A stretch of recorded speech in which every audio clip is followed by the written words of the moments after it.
My ex-best friend attempted to take her life after I caught her fooling around with my boyfriend, and I couldn't care less. I haven't reached out. She slept with my boyfriend behind my back. We're both 20F, and we've been friends since reception, 4 to 5 years old, UK thing. She was my sister, my rock, and we stood by each other through everything. When my parents divorced, she was there to offer a shoulder for me to cry on. When her grandmother died, I was there keeping her afloat throughout high school. I'd been dating my boyfriend, 21M, for about 3 years. We started dating in sixth form, a version of UK college, and he was my first serious relationship. I introduced him to my family. He was many of my firsts. He was sweet, a little awkward being a gamer guy, but he treated me to date nights and always made me feel special. Maybe this is me being young and dumb, but I thought I'd marry this guy someday. This was something I told my best friend. Well, about a month ago while my boyfriend was in the shower, I saw a text notification pop up on his phone. We look at each other's notifications all the time, so I grabbed his phone to see it. It was from her, asking if they were still on for tonight and if she should wear his favorite dress. He told me he was hanging out with friends and going drinking. Him going drinking with friends wasn't unusual, so I never thought anything of it, but in hindsight I wonder how much of him going out was with friends and how much of it was going out with her. I saved screenshots of their conversations. I sent them to myself. I show him the messages when he came out of the bathroom and demanded he explained himself about them. I couldn't contain how upset and angry and hurt I was. An argument ensued where I told him he was disgusting and I left his place. Shortly after arriving home, I started getting bombarded with calls and texts from my best friend. I answered none of her calls. I couldn't stomach hearing her voice, but her texts ranged from, "She never meant to hurt me. My boyfriend hit on her first. It didn't mean anything." Then it got angry, saying I should hear her out. If I was a real friend, I would take her calls. I'm being petty and childish for not listening to her side. Then back to sad, saying I was her closest friend in the world and she didn't want to lose me. My boyfriend was strangely quiet during this time. After a few days I got myself together enough to send them both messages. Maybe it was cowardly, but I didn't have the strength to call them. I told my now ex-boyfriend that we were done and I won't give cheaters any chances with me. He responded by trying to call me, but after the third or fourth attempt, he gave up. He sent me a final message saying it wasn't that big of a deal, that they just fooled around, but agreeing he didn't want to date me anymore. My ex-best friend was more persistent after I told her I wanted nothing to do with her. Day after day I'd get messages and calls from her, demanding to talk, demanding we resolve this, demanding I not say anything to anyone, saying she stopped seeing him, saying she'll unalive herself if I don't talk to her. Really messed up crap. I ended up confiding to a mutual friend about what was going on because I was seriously beginning to wonder if I was being a jerk. This friend reassured me that my feelings were justified. However, I wasn't expecting this friend to spread around what happened. The gossip spread like wildfire, and a few days ago my ex-best friend tried to take her life. I said nothing. I haven't visited her in the hospital. I haven't sent any messages to her family. Now her older sister keeps messaging me, telling me I'm a heartless bitch for leaving her at her lowest, for not trying to prevent this, and that everyone makes mistakes, and that her sister didn't intentionally hurt me. Maybe it does make me a heartless bitch, but I don't care. I'm relieved she survived, but I'll never forgive her.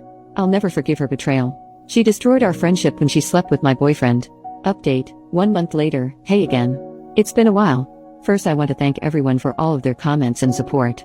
In hindsight, I know now I wasn't being a bitch, but in the moment when I was being bombarded by texts and calls from her family, it's hard not to let those thoughts mess with your head. I didn't know if I was going to post an update, but some things have happened, so this might get a little long. Sorry. Giving fake names. Ex-BFF is Nikki. Her older sister is Tammy. My ex-boyfriend is Josh. I'll name anyone relevant as I go. So I mentioned in a comment that my mom wanted to speak to me later that day.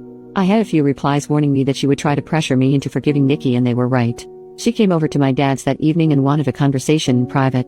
She asked if I'd spoken to Nikki yet. I said no. She asked if I was going to. I said no. I was trying to be as firm as possible because I knew what she was about to do. She asked, "Don't you think you should?" My response was, "No. I don't see why I should." I sent her a final message almost a month ago. This is where things began to really go south in the conversation. "Mum, love, she's in the hospital right now. She needs all the support she can get. You're meant to be her friend." I didn't even know about her condition until her mother called me. Really? I meant to be her friend after she slept with Josh behind my back? I didn't say anything about her because I didn't want to talk about her. "Mum, are you really going on about a silly grudge? I understand she hurt you, but she's hurting so much more right now, love." She's hurting? "Mum, yes, you both are. I raised you to be a kind, forgiving person. Why can't you forgive her?" "Me, what? Like how Dad should have forgiven you?" This wasn't my finest moment. I didn't bring it up before because it wasn't relevant, but the reason why my parents' divorce was due to infidelity on Mum's end. And it wasn't only a one-time thing, not that it matters even if it had been, but my mum always believed Dad should have just forgiven her. I admit this was a low blow for me, and the conversation spiraled into an argument from there, with both of us saying some not so kind things to each other. Eventually I decided the conversation was over because we were just going around in circles and heading into yelling territory, so I told her to leave and I'll try talking to her again when we've both calmed down. When she was leaving, she said this: "I hope you're not as cruel as your father." I'm typically not an angry person, but this infuriated and hurt me. I lived 50-50 between my parents. They both made sure I had everything I could need or want, but she felt her situation and struggles were undeserved. Dad never helped with bills or payments that didn't involve me. She expected more. Cheaters always do. I didn't say anything when she left, I just blocked her number and social media accounts and cried. She cared more about the girl who had hurt her daughter than said daughter. She realized pretty quick what had happened and came back the next day, but Dad told her I didn't want to talk to her, true, and she had to leave. It took maybe half an hour before she finally left. The new few days she kept trying to reach me through other people, but I stayed silent. The Friday after my post, I decided I felt calm enough to talk to her and unblocked her. We spoke over the phone, which wasn't as exciting as above. Basically it was her apologizing and telling me she was wrong for trying to force me to forgive Nikki, that she'll respect my decision but tried to suggest I think about it. I very firmly told her I was not forgiving Nikki. She just said okay. Things didn't really feel the same with us. I couldn't bring myself to be as chatty with her as I was before, and it didn't help that she kept giving me updates about Nikki. The first time she did it, she told me Nikki had been put on a 72-hour psych hold, assessed and eventually released. I told her I didn't want any updates on Nikki's situation. I won't stop her from checking in, but I didn't want to be involved. She complained and said she thought I'd want to visit her, but I threatened to block her again if she kept pushing, and she shut up. Nothing was mentioned about Nikki for a couple of weeks before Mom again broke my boundary and brought her up, telling me about how Josh had stopped talking to her and how Nikki needed a shoulder to cry on.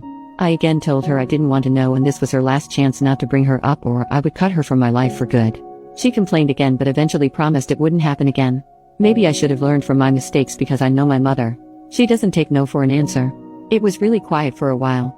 My friends and I had all basically carried on from what happened, and even though I know a couple of them still occasionally talk to Nikki, they never bring her up around me or tell her how I'm doing, I hope. I thought I could finally close this chapter on my life, but nope. Today my mother called me and asked if I wanted to get lunch. I hadn't seen her in a while, so what was the harm? I head to the Weatherspoons we planned to eat at, and who do I find sitting with my mom? Mickey and her sister Tammy.